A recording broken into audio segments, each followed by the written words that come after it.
Hi everyone, my name is Mark Dolfini and this is the Landlord News Network.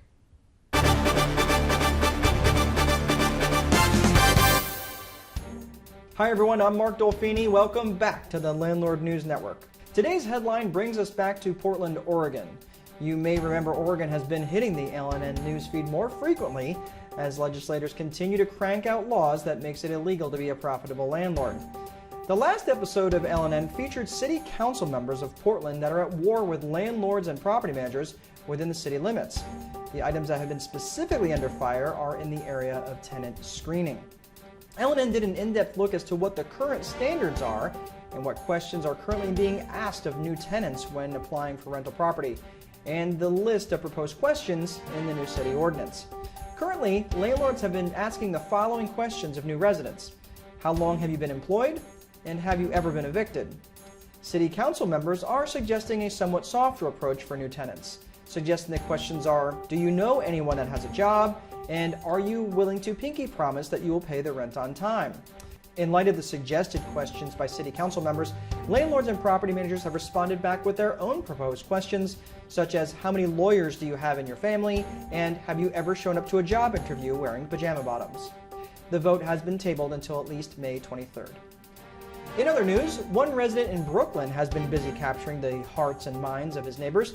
Back in February, Alexander Makarovsky was captured on cell phone video knocking on all of his neighbors' doors late at night, wearing a fur hat, a towel, slippers, and his tidy whities, and not much else. Adding to the bizarre behavior, he was seen knocking on others' neighbors' doors holding a large knife.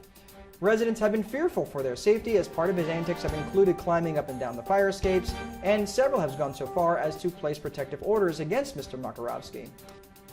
While Mr. Makarovsky's behavior is somewhat bizarre, it could be a complete misunderstanding, such as maybe he's running for Congress. Perhaps he plans to throw his name in the ring for the Democratic primary. I have a feeling we haven't heard the last from Mr. Makarovsky. In the latest rent control news, the city of New York is coming up with its latest campaign of rent reform.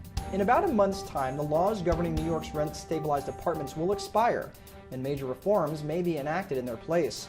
Proposed legislation includes what is being known as universal rent control, which includes such things as ending vacancy decontrol, ending a vacancy bonus, closing the major capital improvement and preferential rent loopholes, and prohibiting the eviction or non-renewal of residents without good cause. Vacancy decontrol was enacted in 1994 and basically limits the amount of rent a unit can increase from its previous lease. A vacancy bonus allows the rent to be increased up to 20% if the previous tenant vacates the unit. The major capital improvement loophole is where the landlords can increase rent if major renovations have been performed that will benefit all of the tenants in a particular building. The preferential rent loophole allows landlords to charge lower than allowable market rent that helps keep vacancy rates low on a particular building. That's all the policies they're hoping to change. Finally, a freshman state senator, Julia Salazar, is proposing a law that would make it illegal to evict or fail to renew a lease without good cause. This particular piece of legislation would apply to buildings with 4 or more rent-stabilized units. The current law only applies to a building of 6 or more, effectively opening up rent controls to a much larger base of New Yorkers. Now, this all falls under the purview of rent-stabilized apartments. And if it sounds confusing, it is, but listen to how a building becomes deregulated. So, how does a building become deregulated? The first kind is high rent vacancy deregulation, which means that the rent exceeds $2,774.76.